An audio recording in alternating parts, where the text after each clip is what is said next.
بسم اللہ الرحمن الرحیم۔ عن عبداللہ ابن عمر قال قال رسول اللہ صلی اللہ علیہ وسلم امرت ان اقاتل الناس حتی یشہدوا ان لا الہ الا اللہ وان محمد رسول اللہ ویقیموا الصلاۃ ویؤتوا الزکاۃ فاذا فعلوا عصموا منی دماءہم واموالہم الا بحقہا وحسابہم علی اللہ۔ یہ متن ہم نے صحیح بخاری رقم 24 سے لیا ہے اور اس کے باقی حوالے بھی نقل کر دیے ہیں۔ اس روایت کا ترجمہ ہے، عبداللہ بن عمر رضی اللہ عنہ بیان کرتے ہیں کہ رسول اللہ صلی اللہ علیہ وسلم نے فرمایا، مجھے حکم دیا گیا ہے کہ میں ان لوگوں سے جنگ کروں یہاں تک کہ یہ اس بات کی شہادت دیں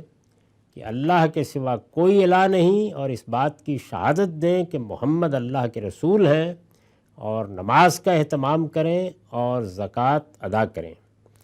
پھر جب یہ کر لیں تو ان کی جانیں اور ان کے مال مجھ سے محفوظ ہو جائیں گے، الا یہ کہ ان سے متعلق کسی حق کے تحت یہ لوگ اس حفاظت سے محروم کر دیے جائیں، رہا ان کا حساب تو وہ اللہ کے ذمے ہے۔ یہ قرآن مجید میں جو سورہ توبہ میں اتمام حجت کے قانون کے نتائج بیان ہوئے ہیں، ٹھیک اس کا بیان ہے۔ یعنی جو بات وہاں پر اللہ تعالیٰ نے وضاحت کے ساتھ بتائی ہے، وہی کسی موقع کے اوپر رسالت پاک صلی اللہ علیہ وسلم نے کسی خطبے میں یا کسی سوال کے جواب میں یا کوئی توضیح کرتے ہوئے اس طرح بیان کر دی ہے۔ ہمارے ہاں روایتوں میں جو مضامین آتے ہیں، اگر ان کو اللہ کی کتاب قرآن مجید کی روشنی میں رکھ کر نہ دیکھا جائے تو بعض اوقات بڑی غلط فہمیوں کا باعث بن جاتے ہیں۔ اب اگر آپ عام طریقے پر اس روایت کو پڑھیں تو اس میں امرت ان اقاتل الناس، لفظ الناس آ گیا ہے۔ کوئی شخص اس کا ترجمہ کر سکتا ہے کہ دنیا میں جتنے انسان ہیں، جہاں جہاں بھی وہ ہیں، ان سب کے بارے میں ہمارے پیغمبر کو یہ حکم دیا گیا کہ وہ تلوار لے کے نکلیں اور اس وقت تک لڑتے رہیں حتیٰ یشہدوا ان لا الہ الا اللہ۔ یعنی روایت کے عمومی الفاظ یہی مدعا بیان کر رہے ہیں۔ تو جب آپ اس کو سورہ توبہ کی روشنی میں دیکھیں گے تو یہ معلوم ہوگا کہ یہاں الناس سے مراد ساری دنیا کے لوگ نہیں ہیں، یہ مشرکین عرب ہیں جن کی طرف اللہ کے پیغمبر کی بعثت ہوئی، جن کو براہ راست اللہ کا پیغام پہنچایا گیا، اور یہ انہی قوموں کی طرح تھے کہ جن قوموں کی طرف اس سے پہلے رسولوں کی بعثت ہوئی، اور رسولوں کی بعثت کے بعد اللہ کا خصوصی قانون ایک سنت الہی ہے جس کے تحت اللہ تعالیٰ معاملہ کرتے ہیں، اللہ کے رسول بھی معاملہ کرتے ہیں۔ اس کو اگر بالکل اجمال کے ساتھ دیکھنا ہو تو اس کو سورہ قمر میں دیکھنا چاہیے۔ بہت چھوٹی سی سورہ ہے، اس میں تمام قوموں کا ذکر کیا ہے کہ ہم نے عاد کے ساتھ یہ کیا، سمود کے ساتھ یہ کیا، قوم نوح کے ساتھ یہ کیا، سب کو بیان کر کے آخر میں کہا کفارکم خیر من اولئکم، یعنی اے قریش مکہ تمہارے منکرین کیا ان سے بہتر ہیں؟ ان کے ساتھ بھی وہی ہوگا۔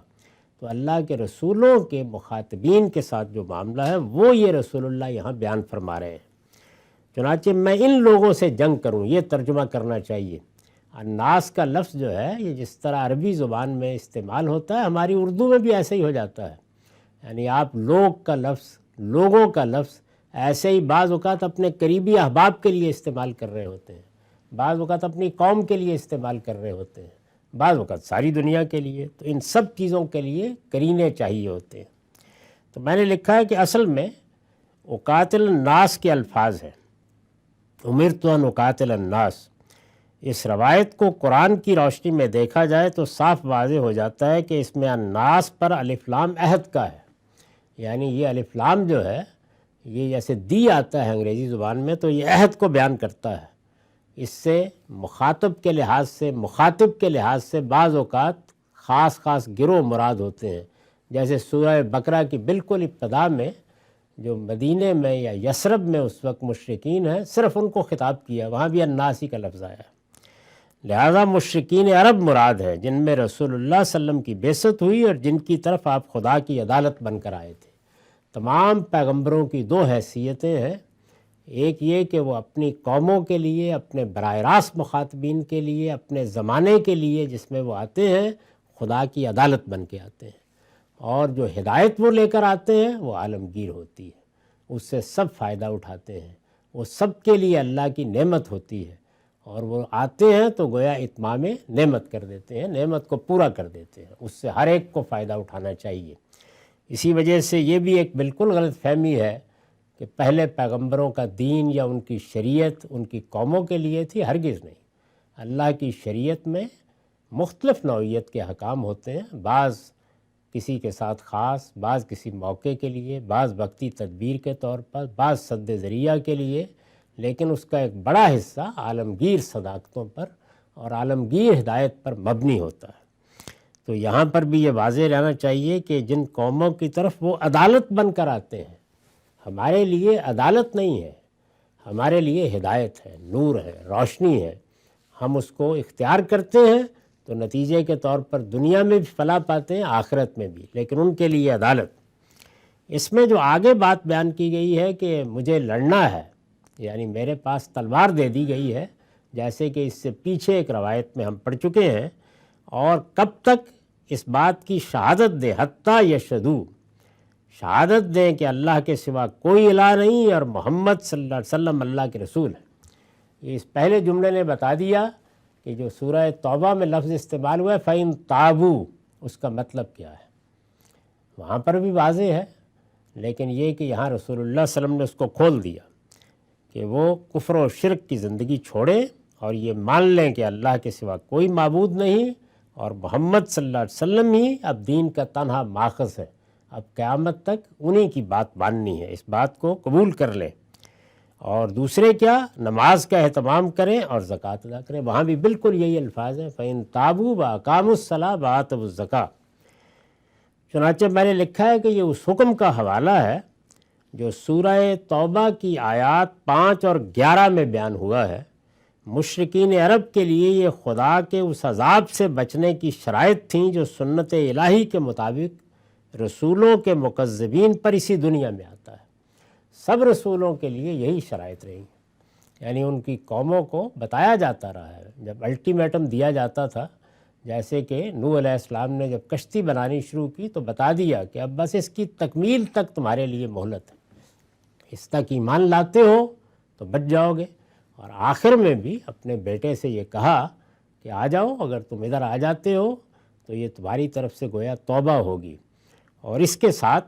یہ دونوں چیزیں کہ زکوٰۃ ادا کریں اور نماز کا اہتمام کریں۔ آخر میں یہ فرمایا کہ اگر یہ 3 شرائط یہ مان لیتے ہیں تو عصموا منی دماءہم واموالہم الا بحقھا، تو اس کے بعد میں ان کے خلاف کوئی اقدام نہیں کروں گا۔ یہ اس عذاب کا بیان ہے جس کے بارے میں سورہ توبہ میں وضاحت کی ہے کہ یہ صحابہ کے ہاتھ سے رسول اللہ صلی اللہ علیہ وسلم کے منکرین پر آیا، اور ان کو ایک مہلت دے کر پہلے 4 ماہ کی، اس کے بعد پھر عمومی اعلان کے بعد مزید 50 دن کی یہ اقدام کیا گیا، اور یہ در حقیقت ان کے خلاف اسی قانون کا ظہور تھا، اسی سنت کا ظہور تھا جو سب پیغمبروں کے لیے رہی ہے۔ یہ جو کہا کہ الا بحقھا، تو اس کا مطلب یہ ہے کہ اگر اس کے بعد بھی وہ کسی کو قتل کر دیں گے یا کوئی قصاص اور دیت کا معاملہ ان پہ ہوگا تو تب ہوگا، یعنی اب وہ عمومی جرائم کے تحت تو کسی سزا کے مستحق ہو سکتے ہیں، لیکن مذہب کی بنیاد پر، دین کی بنیاد پر، کفر و شرک کی بنیاد پر اب انہیں اللہ تعالیٰ کی طرف سے حفاظت حاصل ہو گئی۔ وَحِسَابُهُمْ عَلَى اللَّهِ، یعنی یہ تو ظاہر کا معاملہ ہے، یہ مجھے کرنا ہے، اس کا مجھے حکم دیا گیا ہے، حضور نے بیان فرمایا، لیکن وہ حساب کے جو دلوں کا ہے اور جس میں سب چیزیں طے ہوں گی وہ اللہ ہی پر ہے، اور وہ اللہ ہی کے ذمے ہے، وہ میرا کام نہیں ہے۔ وآخر دعوانا الحمدللہ رب العالمین۔